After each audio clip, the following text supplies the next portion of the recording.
உங்க வாழ்க்கையில தொட்டதெல்லாம் தோல்வியா? நினைச்ச காரியம் எதுவுமே நடக்கலையா? ஒரே ஒரு முறை இந்த கதையை கேட்டு பாருங்க, உங்க வாழ்க்கையே மாறும். கடலையே தாண்டிய அனுமனுடைய தன்னம்பிக்கை ரகசியம் என்னன்னு தெரியுமா? எவ்வளவு கஷ்டமான சூழ்நிலையிலும் சக்சஸ்ஃபுல்லா வர்றது எப்படின்னு தெரியணுமா? சுந்தரகாண்டம் படிங்க. ராமாயணத்துல பல காண்டங்கள் இருக்கலாம். சுந்தரகாண்டம் அப்படின்னு பேர் வர்றதுக்கு என்ன காரணம் தெரியுமா? இதுல ஒளிஞ்சிருக்கக்கூடிய ரகசியம் என்னன்னு தெரியுமா உங்களுக்கு? பிரிஞ்ச குடும்பம் ஒன்னா சேரணுமா? தொழில் முடக்கமா? நீங்க நினைச்சது நிறைவேறணுமா? ராமாயணத்துடைய இந்த ஒரு பகுதி மட்டும் போதுங்க, உங்களுடைய லைஃபே மாறிடும். ஒத்தாள நின்று இலங்கையே தகர்த்து எறிஞ்சாரு அனுமான். கண்டேன் சீதையை என்று ராமர் கிட்ட அந்த பரவச தருணம். வாருங்க நம்ம வீடியோக்குள்ள போலாம். அனுமன் விஸ்வரூபம் எடுத்து கடலுக்கு மேல பறப்பது ஏன் தெரியுமா? மனுஷனா பிறந்த ஒவ்வொருத்தருக்குமே வாழ்க்கையில ஏதோ ஒரு கட்டத்துல பயம், மனக்கவலை, தோல்வி இந்த மாதிரி வந்துட்டே தான் இருக்கும். அப்படிப்பட்ட நேரங்கள்ல நமக்கு தேவையானதெல்லாம் ஒரே ஒரு விஷயம்தான், தன்னம்பிக்கை. அந்த தன்னம்பிக்கையினுடைய மறு உருவம் தான் ஸ்ரீ ஆஞ்சநேயர்.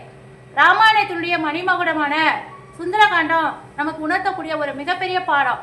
அதுல கிடைக்கக்கூடிய அற்புதமான நன்மைகள் என்ன அப்படிங்கிறத நம்ம இன்னைக்கு வீடியோல விரிவா பார்க்க போறோம். ராமாயணத்துல பாலகாண்டம், அயோத்திய காண்டம், இப்படி பல காண்டங்கள் இருந்தா கூட அனுமனுடைய வடிவழகையும் நற்குணங்களையும் ரொம்ப விவரிச்சு பேசுறதுதான் சுந்தரகாண்டம். சுந்தரன் அப்படின்னாலே அழகானவன் என்று பொருள். ராமபிரானுடைய தூதனா போயிட்டு எல்லா தடைகளையும் தகர்த்து சீதைய உயிரோட இருக்கிறா அப்படிங்கிற ஒரு நல்ல செய்தி கொண்டு வந்ததுனாலதான் இது ராமாயணத்திலே மிக சிறப்பு வாய்ந்த ஒரு பகுதியா இருக்குது. மகேந்திர மலையிலிருந்து இலங்கையை நோக்கி அனுமான் பாய்ஞ்சு வரப்ப அவருக்கு 3 பெருசா தடைகள் இருந்துச்சு. முதலாவது மைனாக மலை. உபசரிக்க வந்த போது இறைவனுடைய காரியம் முடியாத வரைக்கும் ஓய்வே இல்லை அப்படின்னு சொல்லிட்டு ரொம்ப பணிவா மறுத்துட்டு இருக்காரு. 2வது சுரசை. சாதுரியத்தால அவளது வாயுக்குள்ள புகுந்து வெளியே ஆசியையும் வாங்கினாரு. 3வது சிங்கை. நிழல பிடிச்சு இழுத்த அடக்கிய தன்னுடைய பலத்தால வதம் செஞ்சாரு. வாழ்க்கையில நமக்கு வரக்கூடிய தடைகளை பணிவாலையும் புத்திசாலித்தனத்தாலையும் வீரியத்தாலையும் எப்படி எதிர்கொள்ளணும் அப்படிங்கிறது இந்த அனுமனுடைய ஒரு பயணம் தான் நமக்கு ஒரு சிறந்த உதாரணம். அசோகவனத்துல சீதை கணையாளி கொடுக்குறாங்க. எப்படின்னு பாத்தீங்கன்னா, இலங்கையவே அவர் அனுமன் எரிக்கிறாரு. அசோகவனத்துல சோகமாய் உருவமாய் இருந்த அன்னை சீதையை கண்டு ராம் ராம் என நாமநாமம் கூறி நம்பிக்கை அளிச்சாரு அனுமன். ராமர் கொடுத்த கணையாளியை வழங்கி அன்னைக்கிட்ட இருந்து சூடாமணியை பெற்று வாங்கிக்கிட்டாங்க. இலங்கையினுடைய பலத்தை சோதிக்க எண்ணி இலங்காபுரியை தீக்கிரைக்கு ஆக்கினார்.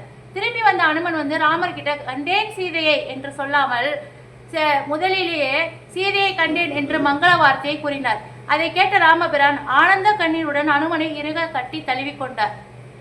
சுந்தரகாண்டத்தை டெய்லி வாசிக்கிறவங்களுக்கும் மனசார கேட்கிறவங்களுக்கும் தீராத நோய் தீரும், கடன் தொல்லை போகும், வழக்கு சிக்கல்கள் தீர்ந்து போயிடும், பிரிஞ்ச தம்பதியர்கள் மீண்டும் ஒன்னா சேருவாங்க, மன அமைதி இருக்கும், நினைச்ச காரியத்துல அவங்களுக்கு வெற்றி நிச்சயமாகும். இந்த ஆன்மீக தகவல் உங்களுக்கு பிடிச்சிருந்ததுன்னா நம்மளுடைய வீடியோவை லைக் பண்ணிட்டு உங்க நண்பர்களுக்கு ஷேர் பண்ணிட்டு ஜெய் ஸ்ரீராம் ஜெய் ஹனுமான் சொல்லிட்டு கமெண்ட் பண்ணுங்க. உங்களுடைய அத்தனை பிரச்சனைகளும் ஒரே செகண்ட்ல காணாம போயிடும்.